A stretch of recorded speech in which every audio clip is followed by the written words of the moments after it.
মধ্যে পড়াশোনার জন্য যা যা দরকার, যা যা স্কিমের মাধ্যমে আমরা কিন্তু বেশিরভাগ এডিসি এলাকার মধ্যে আমরা দিচ্ছি, এবং এইসব হোস্টেলগুলোর মধ্যে তাদের থাকা খাওয়া এবং পড়ার সুযোগ বিনামূল্যে কিন্তু ব্যবস্থা করা হয়েছে। তাছাড়া বিভিন্ন ধরনের সুযোগ সুবিধার পাশাপাশি পার্ট টাইম শিক্ষকদের দিয়ে হোস্টেলের মধ্যে স্কুল টাইমে বাইরে পড়ার ব্যবস্থা করা হয়েছে। PM জনমন এবং ধরতি আবা জনজাতি গ্রাম উৎকর্ষ অভিযান দুটি প্রকল্পে 39টি হোস্টেল তৈরির জন্য কেন্দ্রীয় সরকার অনুমোদন দিয়েছে। এই 39টি হোস্টেলই TTADC এলাকায় তৈরি হবে। কাজে ছাত্রছাত্রীদের বিদ্যালয়মুখী করার উৎসাহ প্রদানের জন্য এনরোলমেন্ট অ্যান্ড রিটেনশন ড্রাইভ বিদ্যালয় চলো অভিযান করা হয়ে থাকে। এই এনরোলমেন্ট ড্রাইভকে সাফল্যমণ্ডিত করার জন্য অঙ্গনবাড়ি যারা ওয়ার্কার আছেন তাদের হাউস হোল্ড সার্ভের মাধ্যমে ড্রপ আউট ছাত্রছাত্রীদের চিহ্নিতকরণের মাধ্যমে বিদ্যালয়ে ভর্তি করানো হয়। তো সেইভাবে অনেক আমরা যেটা বললেন যে খালি শিক্ষকদের যে অর্গানাইজেশন যদি করি তাহলে যে পার্সেন্টেজটা আমি বললাম সেটা আরো বেটার ওয়েতে সব জায়গায় ডিস্ট্রিবিউট করে দেবে। আরো অনেক বিষয় আছে, আমি আশা করি যা বললাম এতে বোঝা যাচ্ছে ওখানকার আসল চিত্রটা কিন্তু বোঝা যায়।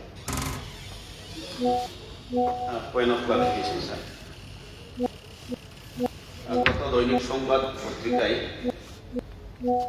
মাননীয় মুখ্যমন্ত্রী স্যার বিষয়টা উত্থাপন করেছেন আমার আনিত রেফারেন্স পেজের পরিপ্রেক্ষিতে।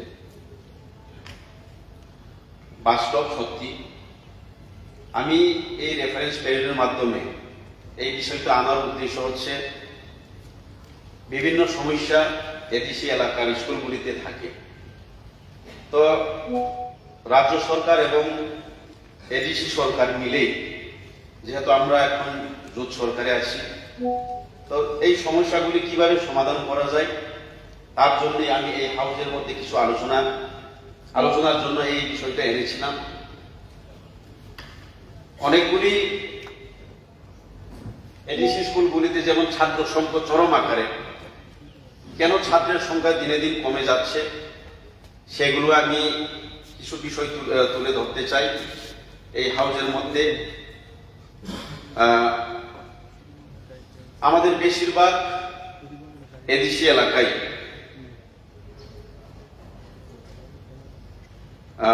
স্কুলগুলিতে প্রায়, যদি আমরা ইনফ্রাস্ট্রাকচারাল ডেভেলপমেন্টের কথা যদি বলে থাকি, বিভিন্ন স্কুলে সঠিকভাবে টয়লেট নেই এবং ডাইনিং রুম নেই, এবং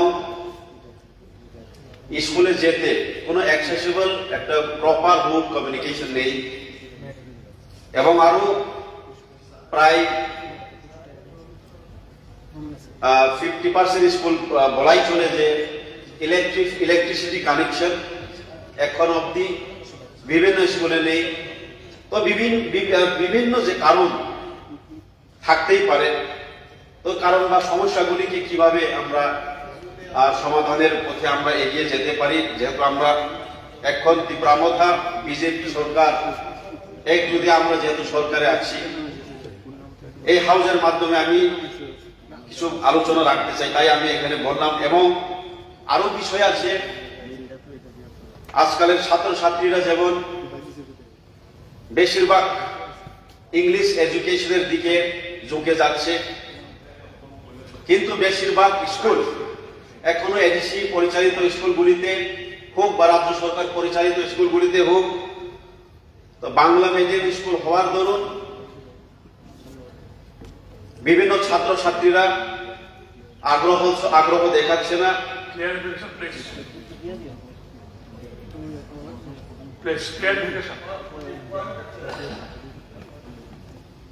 ঠিক আছে স্যার, ওইটা আমি যেহেতু এখানে ছাত্রের সংখ্যা দিনে দিন কমে যাচ্ছে, ওই কথার প্রসঙ্গে আমি কিছু কারণ বলতে চাই। এডিসি এলাকায় পরিচালিত যে স্কুলগুলিতে অনেকটা পয়েন্ট আমি তুলে ধরলাম, প্রপার রুট কমিউনিকেশন নেই, প্রপার ওয়াটার সাপ্লাই নেই, এবং ওয়েল ট্রেন টিচার্স এর অভাবে আমাদের অভিভাবকরা ছাত্রছাত্রীদের স্কুলে পাঠানোর আগ্রহ দিনে দিন হারিয়ে যাচ্ছে, সেটা বাস্তব। এবং আরেকটা কারণ হচ্ছে মুখ্যমন্ত্রী বলেছিলেন কিছুটা, না না, এটা তো সব করে জানেন, আপনি অ্যাকচুয়ালি কি জানতে চান? না না সুদীপ বাবু, বিক্ষিপ্তি বলা ছিল, কিভাবে ছিল, কি হচ্ছে দরকার নেই। শুধু শুধু আর্গুমেন্টের একটা আপনার একটা মানে কিছু কিছু কারণগুলি আমি জাস্ট এখানে বলতে চাই।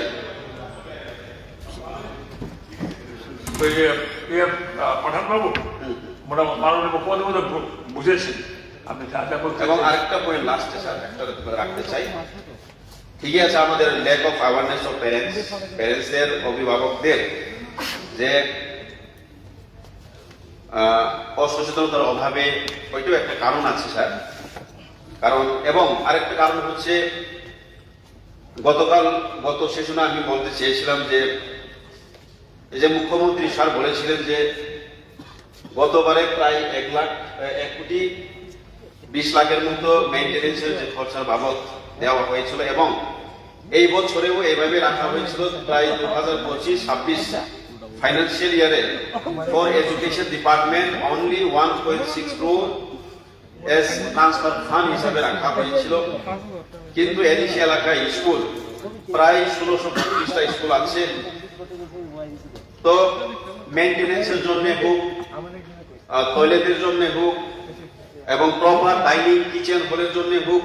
আর এই ছাত্র সংকট চরম আকারে, এটা হচ্ছে কি আপনার মূল বক্তব্য? না না স্যার, এই যে আপনি কম বাজেটের ফলে বা কম টাকার ফলে স্যার, এটা তো বাজেট আলোচনা করতে পারতেন কিংবা করেছেন না স্যার, স্কুল মেরামত করার ক্ষেত্রে পাঠান বাবু না, সুন্দর পরিবেশ একটা গড়ে তুলতে গেলে স্যার, সুন্দর পরিবেশ হলেই ছাত্ররা এখানে গিয়ে ঠিক আছে, পড়াশোনার একটা আগ্রহ দেখাবে। ঠিক আছে। মাননীয় অধ্যক্ষ মহোদয়, আপনার যে একটা প্রশ্ন হলো যেখানে টয়লেটগুলোর অবস্থা ভালো না, সেটা এখানে তো বলা হয়েছে এখানে আলাদাভাবে ছেলে মেয়েদের আলাদাভাবে টয়লেট আছে। যে কোনো স্কুলের আমরা যখন একবার চিন্তা করি, আমরা কিন্তু এটাও চিন্তা করি ওখানকার টয়লেটের কি অবস্থা। বিষয়গুলো নিশ্চয়ই আমিও বলবো যে এগুলো প্রপারলি হচ্ছে কিনা। আর 2 নম্বর হচ্ছে উনি যেটা বলছেন, নিজেও বলেছেন যে ছাত্রছাত্রীর সংখ্যা কেন কমে গেছে। আজকাল ইংরেজি পড়ার একটা প্রবণতা হয়েছে, বেসরকারি স্কুল অনেকগুলো কিন্তু ইংলিশ মিডিয়াম খুলেছে। আর আর্থিক ক্ষমতা যেহেতু বেশি হয়েছে, অনেকে শহরমুখী কিন্তু হচ্ছে, গার্জিয়ানরা বলছে যে না আমি শহরে চলো, গ্রামে না থেকে। আর একটু আগে তো আমি জন্ম হারের বিষয়টা আপনাকে বললাম, এসব কারণে। তাছাড়া আরেকটা বিষয় যেটা আমরা জানি, এখানে কিন্তু মানে অনেকের অল্প বয়সে বিয়ে হয়ে যাচ্ছে, যেই কারণে পড়াশোনার ক্ষেত্রে কিন্তু তারাও কিন্তু বাধাপ্রাপ্ত হচ্ছে। তো এই বিষয়ে একটা আমরা কমিটি এখানে করবো, টিটিএমসির সাথে কথা বলে, এবং সমস্ত বিষয় অ্যাপ্রোচ রোডের কথা আপনি বলেছেন যে অ্যাপ্রোচ রোড না থাকাতে যেতে পারছে না সেখানে। আর রিঅর্গানাইজেশন অফ দ্য টিচার্স, সেটা ভেরি ইম্পর্টেন্ট। অনেকে আছে ট্রান্সফার দিয়ে এটা ট্রান্সফার করে দেয়, সবাই চায় বাড়ির কাছে বা কারোর থ্রুতে। এই জিনিসটা কিন্তু আর এই যে একটা থাকে অ্যাপ্রোচ থাকে, তাতে করে এটা বোঝা যায় না যে এখানে মাত্র একজন টিচার কেন থাকে না, আমার ট্রান্সফারটা হয়ে গেল। এইসব কারণেই কিন্তু একটা দেখা গেছে ডিপ্রেশন। তো সব বিষয়গুলো এখানে আলোচনা হয়েছে, যেখানে যেখানে খামতি থাকে আমরা নিশ্চয়ই বসে আমরা ঠিক রেফারেন্স পিরিয়ড 14 উত্থাপন করেছিলেন। কিছু আবেদন রাখতে চাই স্যার, আরেকটা বিষয় খুব ইম্পর্টেন্ট, পাঠান বাবু সিস্টেম, এটা সিস্টেম না তো। এই যে স্যার প্লিজ প্লিজ প্লিজ, মাননীয় মুখ্যমন্ত্রী মধ্যে উত্তর দিয়েছেন, এখন চলে না, কথা বুঝুন please please, beer with me please. Reference period 14 উত্থাপন করেছিলাম মাননীয় সদস্য প্রমোদ রিয়ান মহোদয়। এখন আমি নগর এবং দপ্তরের ভারপ্রাপ্ত মাননীয় মন্ত্রীকে অনুরোধ করছি নিম্নলিখিত বিষয়বস্তুর উপরে ওনার বিবৃতি দেওয়ার জন্য। বিষয়বস্তুটি হলো আগরতলা কামান চমড়িতে ত্রিপুরা রাজ্যের ঐতিহাসিক বিল রায় কাছাও এবং রায় কাছামের মূর্তি স্থাপনের দপ্তরের উদ্যোগ নেওয়া সম্পর্কে। মাননীয় অধ্যক্ষ মহোদয়, আমরা সবাই জানি আগরতলা কামান চমনির, আমরা ছোটবেলাও দেখতাম কামান, পরবর্তী সময়ে এটাকে ঘেরাও দিয়ে এমন একটা অবস্থা করেছেন কামানটা দেখাই যেত। আমাদের সরকার আসার পর সেই ঘেরাওগুলো আমরা সরালাম, এবং এখানে কিন্তু যানজট সাংঘাতিক। তো সেই জায়গায় সুদৃশ্য একটা অবস্থা এখন দাঁড়িয়েছে। এবং এই কামানের ইতিহাস আমরা সবাই জানি, কামান মানে কেন। ইংলিশে যেটাকে বলে, এবং সেটা ত্রিপুরা তৎকালীন মহারাজা ধন্যমাণিক্য রাজত্বকালে 1490 থেকে 1520 খ্রিস্টাব্দে গৌড়ের রাজা সুলতান হুসেন শাহকে পরাজিত করে এই কামানটি দখল করা হয়। আমরাও এগুলো এই প্রশ্নটা করার পরে আমরা তো এখানে বসে দাঁড়াইও না, ওখানে কিন্তু সাইনবোর্ডে জায়গার কারণে কিন্তু ওনাদের নামটি খালি লেখা হয়েছে কামানটা পাশে। কিন্তু এখানে ভালোই হয়েছে, 1500 শতাব্দীতে মহারাজা ধন্যমাণিক্যের রিয়াং সেনাপতি রায় কাচাক এই যুদ্ধে গুরুত্বপূর্ণ ভূমিকা পালন করেছে। তো সেটা আমরা লিখেছি, কিন্তু সমস্যা হচ্ছে ওখানে আমরা একটা সাইনবোর্ডে উনার ইতিহাস সম্পর্কে আমরা কিন্তু লিখেছি, কিন্তু জায়গার অভাবে সেটা সম্ভব হয় না। কিন্তু মানুষ কিন্তু এখন সেখানে যায় এবং পড়ে, খুবই বিজি রোড, এই কারণেই কিন্তু কোনো মূর্তি উনার যে কোনো মূর্তি সেখানে রাখা সম্ভব হচ্ছে। Sir clarification sir, sir thank you sir.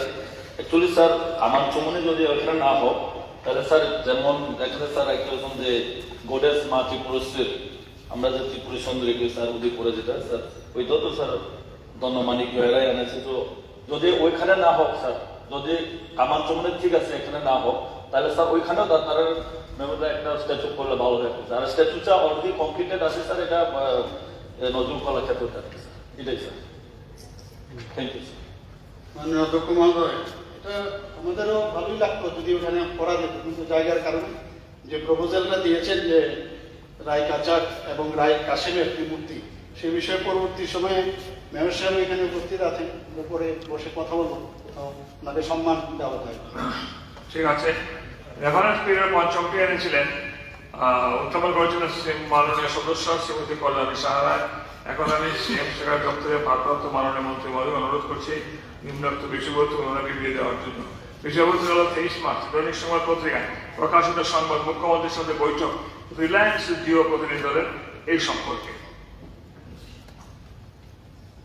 লাগবে এটা কল্যাণী সাহারায় মহোদয়, লাগবে মুখ্যমন্ত্রী মহোদয় বিবৃতি করবে। পয়েন্ট শুধু কি হয়েছিল এটা জানেন, আলোচনাটা কি হয়েছিল রাজ্যবাসীর জানা দরকার, এই জন্য আমার এই প্রশ্নটা। ঠিক আছে, মাননীয় মুখ্যমন্ত্রী বলুন। মাননীয় অধ্যক্ষ মহোদয়, মাননীয় প্রধানমন্ত্রীজি যখন ভোট টেকিং নেন, তখন আমি যখন ভোট টেকিং আমি যাই, সেখানে আমার পাশে সিটে যে রিলায়েন্সের যে মুকেশ আম্বানিজি, উনি আমার সাথেই বসেছিলেন। ওনাকে আমি বললাম যে ত্রিপুরাতে আপনারা আসুন, আপনারা তো বড় বড় প্রদেশে খালি ইনভেস্ট করে। তখন উনি বলছেন ওনার ছেলেও আমার পাশেই বসেছিল। আমাদের তো কাজ যাতে বড় বড় যারা ইন্ডাস্ট্রিয়ালিস্ট আছে তাদেরকে যদি আনা যায়, এখানে প্রচুর মানুষের কাজের সুবিধা হবে, কর্মসংস্থানের সুযোগ হবে, আর ত্রিপুরা তো ডেভেলপ হবে, তো উনি নিশ্চয়ই হবে। এরপর আর কোনো কথা হয়নি। পরবর্তী সময়ে আমি যখন আবার মহারাষ্ট্রের এবারের যে নির্বাচন হলো, সেখানে ভোট টেকিং সেরেমনিতে আমি যাই, সেখানে আমি তো স্টেজের থেকে ওনাকেও দেখলাম এবং ভারতবর্ষের সমস্ত সিনেমা আর্টিস্ট থেকে কেউ বাদ নিয়ে সব বড় বড় ইন্ডাস্ট্রিয়ালিস্ট। তো সেখানে শেষ করার পর আমি বললাম যে আমি ওনার সাথে দেখা করবো, সাথে সাথে উনি বললেন যে চলে আসুন। 40 to 45 মিনিট উনি এবং ওনার ছেলে, ওনাদের সাথে আমার কথা হলো। ত্রিপুরার সম্পর্কে আমরা বললাম এখানে কি কি আমাদের অ্যাভেলেবিলিটি আছে, রিসোর্স কি, সেইগুলোকে আপনারা যদি ইউজ করেন তাহলে খুব ভালো হবে। তাহলে ঠিক আছে, আমি আপনার কাছে একটা টিম পাঠাবো। তো এখানে এসে এরপর আর যোগাযোগ হচ্ছে না, তো আমি একটা চিঠি পাঠিয়েছিলাম। তো কিছুদিন আগে আপনারা দেখেছেন যে গুয়াহাটিতে একটা ইনভেস্টমেন্ট মিটিং হয়েছিল, তো সেখানে আমি গেছি, সেখানে ওনার সাথে আবার আমার দেখা হয়। তো আমি বললাম আপনি তো পাঠাননি এখনো। সেখানে আদানি যে সাথে আমার কথা হয়েছে, আমাদের কত যাকে পাই তার সাথে কথা বলতে অসুবিধা নেই। উনিও বললেন ঠিক আছে আমরা দেখছি। আমাদের চেয়ারম্যান যিনি টাটা গ্রুপের, ওনার সাথে কথা বলেছি, কিছু কিছু জিনিস আমাদের এখানে হচ্ছে আপনারা জানেন। তো এইবার সেই অনুযায়ী গত মাসে ডিসেম্বরের মানে 22শে মার্চ 2025 তারিখে একটা টিম পাঠিয়েছে এখানে। শ্রী আবদেশ সিং, উনি উত্তর পূর্বাঞ্চলের ব্যবসায়িক প্রধান, ওনার নেতৃত্বে যে প্রতিনিধি দলটা এখানে এসেছে এবং আমাদের যারা আধিকারিকরা আছেন তাদের সাথে নিয়ে আমরা বসেছি। তো আমাদের এখানে কি কি আছে যেগুলো ওনারা এগুলোকে ব্যবহার করে এখানে ইন্ডাস্ট্রি করতে পারেন, সেই বিষয়ে আলোচনা হয়েছে। ফর এক্সাম্পল ওনাকে আমরা বলেছি যে তথ্য প্রযুক্তি আইটি সেন্টার এখানে এনেবল পরিষেবা সমূহ, মোবাইল সংযোগ উদ্ভাবন, 5G টেলিকম পরিষেবা যাতে এখানে করা যায়, বিটিএস আপগ্রেড, অপটিক্যাল ফাইবার, এইসব বিষয়ে আমরা আলোচনা করেছি। ওনারা বলেছেন যে এগুলো ওদের পক্ষে সম্ভব, ওরা পরবর্তী সময়ে ফিরে গিয়ে এই বিষয়ে আলোচনা করবে। তাছাড়াও শিক্ষা, স্বাস্থ্যসেবা এবং গভর্নেন্স এগুলো যাতে উন্নতি করা যায় সেই বিষয়ে ওনাদের সাথে কথা হয়েছে। আমি মাননীয় বিধায়িকাকে, আমাদের চিফ হুইপকে ধন্যবাদ দেব যে উনি জানতে চেয়েছেন কি কি কি কি আলোচনা হয়েছে, এবং বিশেষ করে এরকম একটা হাউসের মধ্যে এই আলোচনাটা উনি মানে চান যে সবাই বিষয়টা জানে। তো এখানে আমরা ডাটা সেন্টার হিসাবেও আমরা কথা বলেছি, রিলায়েন্স জিও যাতে এখানে উচ্চমানের ডাটা সেন্টার এখানে প্রদান করতে পারে। এবং আমরা আপনি জানেন যে ত্রিপুরা ডাটা সেন্টার পলিসি আমরা করছি 2021। এখানে রিলায়েন্স জিও আইটি, আইটিএস এইসব ক্ষেত্রগুলোতে যদি পরিষেবা ওরা দেয় তাহলে আমাদের সুবিধাজনক শর্তে এক্সপান্ডও করতে পারে। আমরা পিপিও কল সেন্টার স্থাপন করার জন্য ওনাদেরকে বলেছি।